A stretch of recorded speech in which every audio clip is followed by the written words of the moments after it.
দেলোয়ার হোসেন সাইদি দেলোয়ার হোসেন সাইদিকেও আমার ধারণা বিনা চিকিৎসায় তাকে হত্যা করা হয়েছে।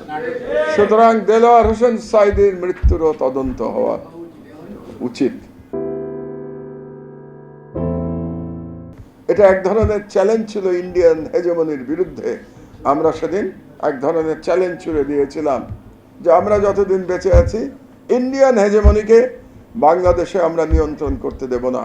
আলহামদুলিল্লাহ, আজকে ইয়াং জেনারেশন আমাদের স্বপ্ন সফল করেছে।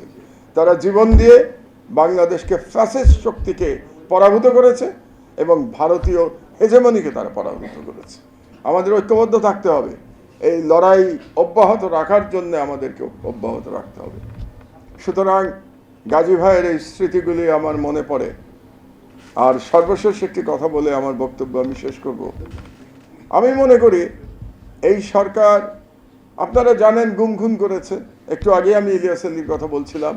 এই সরকার হেফাজতে গুলি করে হত্যা করেছে। এই সরকার জঙ্গি নাটকের নামে নিরপরাধ গ্রামের দরিদ্র তরুণদের ধরে এনে বাড়িতে ঢুকিয়ে তাদেরকে গুলি করে হত্যা করেছে নির্মমভাবে। এই রাজধানীর মধ্যে জাহাজবাড়ি নামক হত্যাকাণ্ড, যার সংবাদ আপনারা আমার দেশে পুনঃপ্রকাশিত আমার দেশে পড়েছেন, যে সংবাদ এতদিন 15 বছর লুকিয়েছিল, কারণ আমার দেশ ছিল না, কাজে এই সংবাদগুলি আপনারা পান নাই। গত 15 দিনে আমরা সেই সংবাদগুলো দেওয়ার চেষ্টা করেছি আমার দেশে, আমাদের সাধ্যমতো। আমরা ইনভেস্টিগেটিভ রিপোর্টিং করার চেষ্টা করছি।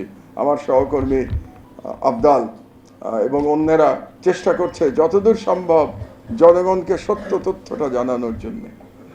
আমি ব্যক্তিগতভাবে মনে করি যে প্রচুর বিরোধী মতের মানুষকে জেলখানায় হত্যা করা হয়েছে এবং তার মধ্যে 4টি নাম আমি আজকে আপনাদেরকে বলে দিতে চাই এবং এটা আপনাদের স্মৃতির জন্য এবং এর জন্য আমি এই বর্তমান সরকারের কাছে বিচারও দাবি করি।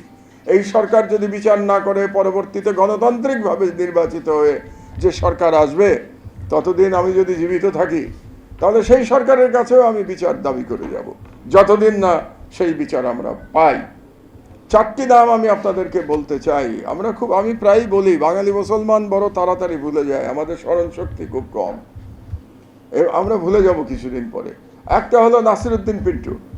নাসিরউদ্দিন পিন্টুকে আমার ধারণা বিনা চিকিৎসায় তাকে হত্যা করা হয়েছে রাজশাহী জেলে। সুতরাং নাসিরউদ্দিন পিন্টুর মৃত্যুর একটি তদন্ত হওয়া দরকার, এমন একটি তদন্ত যেটা বিচার বিভাগীয় এবং তার সাথে ডাক্তাররাও থাকবে, কারণ ডাক্তাররা ছাড়া এই তদন্ত কমপ্লিট হবে না। এবং তখন যে ডাক্তার ছিল তাদেরকেও জিজ্ঞাসাবাদ করতে হবে। এটা খুব সহজ, চাইলেই পারা যায়। বর্তমান সরকার এখনো করে নাই। ধারণা করছি ভবিষ্যতে যদি বিএনপি ক্ষমতায় আসে তাহলে ডক্টর জাহিদ খুব ক্ষমতাবান মন্ত্রী হবে। তো সেই ক্ষমতাবান ভবিষ্যৎ মন্ত্রীর কাছে এখনই দাবি করে রাখছি, এই বিচারের দায়িত্ব পেশাজীবী নেতা হিসেবে তার উপরে থাকবে। দ্বিতীয় নাম দেলোয়ার হোসেন সাইদি। দেলোয়ার হোসেন সাইদিকেও আমার ধারণা বিনা চিকিৎসায় তাকে হত্যা করা হয়েছে। সুতরাং দেলোয়ার হোসেন সাইদির মৃত্যুরও তদন্ত হওয়া উচিত। 3 নম্বর নাম আমার ঘনিষ্ঠ বন্ধু, আমার বুয়েটের বন্ধু, বুয়েটের class friend, brigadier general Abdur Rahim. প্রচণ্ড বীর, প্রচণ্ড দেশপ্রেমিক মুক্তিযোদ্ধা, খুব কম বয়সে মুক্তিযোদ্ধা। কারণ মুক্তিযুদ্ধের সময় আমাদের বয়স কিন্তু 17-18 ছিল, বোধ হয় 16-17 ছিল আমাদের বয়স। সেই বয়সের মুক্তিযোদ্ধা রহিম এবং অসম্ভব দেশপ্রেমিক, অসম্ভব জাতীয়তাবাদী। এবং সেই জেনারেল রহিমকে হত্যা করা হয়েছে। আপনারা ভাবতে পারবেন না, এটা ডক্টর জাহিদকে বলে রাখছি, সে বাংলাদেশের প্রথিতযশা একজন ডাক্তার। তাকে আইসিইউতে অক্সিজেন বন্ধ করে হত্যা করা হয়েছে, আমার কাছে ইনফরমেশন আছে। আইসিইউতে অক্সিজেন বন্ধ করে রহিমকে হত্যা করা হয়েছে। আমি আবারও আজকে এই সরকারের কাছে আমি দাবি জানাচ্ছি, আপনাদের হয়তো স্মরণে আছে যে ডক্টর ইউনূসের আমলে জেল থেকে বেরোনোর পর আমি তো 2 আমলেই জেল খাটলাম, 3 নম্বর আমল বাকি আছে জাহিদদের আমল। তো আমি ধরে রাখছি সেই আমলেও জেলে যেতে হবে আমাকে, তো সেটা ভবিষ্যতের কথা। তো ডক্টর ইউনূসের আমলে জেল খেটে বেরোনোর পরে এই প্রেস ক্লাবে আমি 7 দফা দাবি দিয়েছিলাম। তার মধ্যে কিছু দাবি সরকার মেনেছে, যেমন ছাত্রলীগের নিষিদ্ধ করার দাবি। আপনাদের নিশ্চয়ই মনে আছে আমার 7 দফার মধ্যে এটা ছিল। তার মধ্যে একটা ছিল এই যে জেলখানার হত্যাকাণ্ডের দাবিগুলো। তো আমি 3টা নাম বলেছি, আর চতুর্থ নাম আমি মনে করি যাকে হত্যা করা হয়েছে তিনি হলেন রুহুল আমিন গাজী। কারণটা হলো জাহিদ ডাক্তার বুঝবে ভালো, রুহুল আমিন গাজী ক্যান্সারে আক্রান্ত ছিলেন। একজন ক্যান্সারে আক্রান্ত মানুষকে বিনা অপরাধে ভুয়া মামলায় 1.5 বছর জেলখানায় যদি আটকে রাখা হয় তাহলে তার মৃত্যু ত্বরান্বিত হতে বাধ্য, কারণ তার তো কোনো চিকিৎসা নাই, তার চিকিৎসা হচ্ছে না। সুতরাং আমি রুহুল আমিন গাজী হত্যাকাণ্ডের জন্যেও আমি শেখ হাসিনাকে দায়ী করি। কাজে শেখ হাসিনার যতগুলি হত্যার বিচার হতে হবে তার মধ্যে রুহুল আমিন গাজী হত্যার বিচারও শেখ হাসিনার হতে হবে। এবং শুধু শেখ হাসিনা না, তাকে যে সমস্ত বিচারপতিরা জামিন না দিয়ে ভুয়া মামলায় আটকে রেখেছিল সেই সমস্ত বিচারপতিদের নামের তালিকা করে তাদেরও বিচার হতে হবে বাংলাদেশে। সুতরাং আমার বক্তব্য আমি আমার বক্তব্য দীর্ঘায়িত করতে চাই না। আজকে গাজী ভাইয়ের পরিবার একটা চমৎকার উদ্যোগ নিয়েছে। আমি শুধু বলতে চাই, ব্যক্তিগতভাবে আমি এবং আমার প্রতিষ্ঠান আমার দেশ ইনশাআল্লাহ এই উদ্যোগের পাশে থাকবে এবং এই উদ্যোগকে সর্বতোভাবে সহযোগিতা করবে। আপনাদের সাফল্য কামনা করছি এবং মহান আল্লাহ তাআলার কাছে কামনা করছি যেন গাজী ভাইয়ের সন্তানরা তার পিতার কীর্তিকে ছাড়িয়ে যায়। এই কামনা করে, এই দোয়া করে আমার বক্তব্য শেষ করছি। আল্লাহ হাফেজ। বাংলাদেশ জিন্দাবাদ। আমি অত্যন্ত আনন্দিত হলাম যে চেঞ্জ টিভি আগামী কয়েকদিনের মধ্যেই 6 বছর পূর্ণ করবে। আর হাঁটি হাঁটি পা পা করে চলা শুরু করে এখন সে বেশ দৌড়াদৌড়ি করছে বলা যেতে পারে।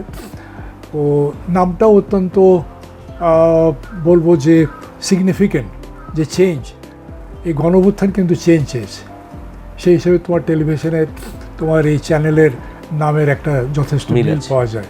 আমার প্রত্যাশা যে এই গণঅভ্যুত্থানের যে প্রত্যাশা, যে আশা আকাঙ্ক্ষা, চেঞ্জ টিভি সেটিকে এগিয়ে নিয়ে যাবে। তোমাকে শুভেচ্ছা। চেঞ্জ টিভি যারা সম্পৃক্ত আছেন, যারা কর্মী আছেন, সামনে পেছনে সকলকে আমার শুভেচ্ছা। changetv.press, এক ফোঁটা হলুদ নেই।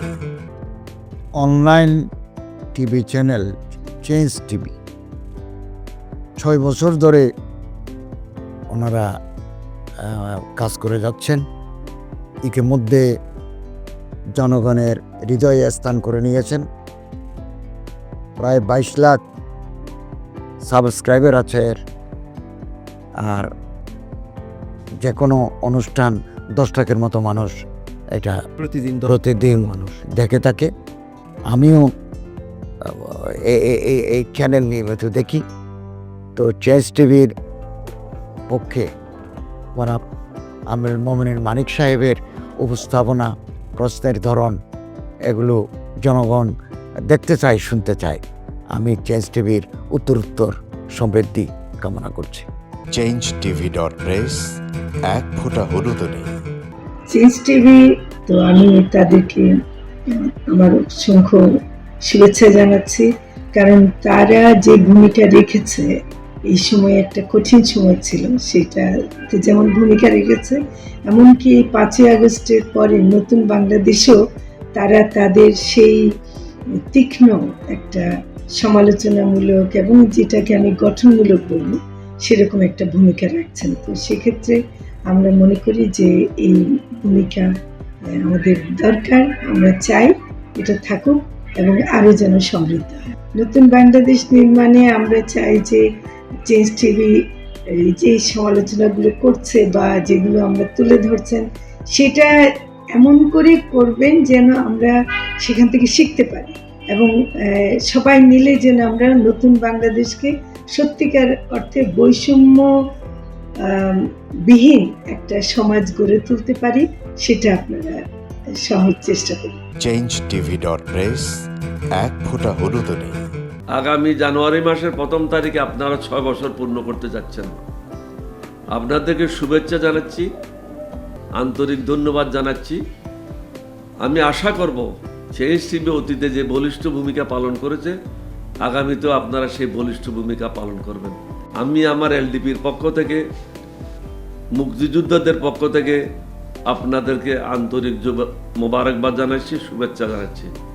আশা করি দিন দিন আপনারা উন্নতির শিখরে এগিয়ে যাবেন। ধন্যবাদ। changetv.press এক ফোঁটা হলুদও নেই। প্রতিটি সরকারের আমলে 10 বছর আমি কোনো ব্যবসা করতে পারিনি। আমার ব্যবসা বন্ধ করার জন্য যত রকম দরকার সব কাজই করেছে, শুধু একটাই বাকি রেখেছে, আমি গুটিয়ে নিয়ে যাইনি। নয়া দিগন্তর মাধ্যমে যাদেরকে আমরা চেষ্টা করেছি সার্ভিস দেওয়ার জন্য, এরা আমাদের অনেকেই খোঁজখবর রেখেছে, ব্যস্ততার জন্য হয়তো দেখা সাক্ষাৎ হয় না, কিন্তু আমি একজনকেই পেয়েছি। তিনি হলেন চেঞ্জ টিভির আমিরুল মোমিন মানিক। উনি এক সময় দিগন্ততে ছিল, সেই হিসাবে আমাদের জানাশোনা ছিল। ওনার একটা ইন্টারভিউতে আমার খুব পছন্দ হয়েছে, সেজন্য আমি ওনাকে 10:30টার সময় ফোন করেছি। উনি উত্তরে বললেন, গলাটা খুব পরিচিত। প্রথমে হয়তো নামটা বুঝে সারেননি, আমার নামটা খেয়াল করতে, আমি সাথে সাথে নাম বলেছি এবং বলল যে 3 দিনের মধ্যে আপনার সাথে আমি দেখা করব। ওনার কমিটমেন্ট অনুযায়ী সেইভাবে এসছে এবং উনি বলছে আপনার যত দুঃখের কথা সব বলেন, আমি প্রচার করব। আমি সত্যি সত্যি ওনার কাছে খুবই কৃতজ্ঞ। আমার মনে যেসব ক্ষোভ আছে, যেসব দানা বেঁধে আছে, আমি কিছুটা হালকা হয়েছি ওনার সাহায্যে। আমি চেঞ্জ টিভির উত্তরোত্তর সমৃদ্ধি কামনা করি এবং ভবিষ্যতে যেন আমার মতো এখন নাম না জানার লোককে চেঞ্জ টিভির সামনে এনে তাকে যেন উদ্বুদ্ধ করে। changetv.press এক ফোঁটা হলুদও নেই।